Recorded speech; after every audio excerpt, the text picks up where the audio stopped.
Okay guys, so we have a silicone and we're gonna be putting it on our fuse box.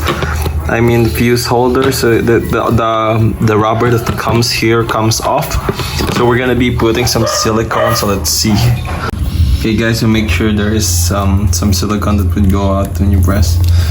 So when you're pressing it, could be hard to push because it might get hardened, but you could like directly apply it on the bolts so that you can lock them in place. There it goes, you can see that. Let's place it.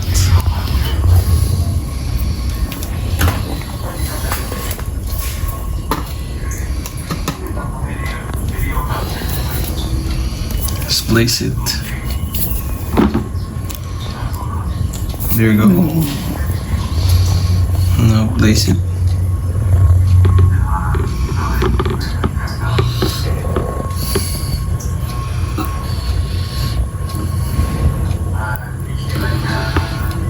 And like place it over there, as you can see. We're gonna let it sit for like a lot of months, or I mean a week, to fully recover, to fully heal the shelf life of this silicone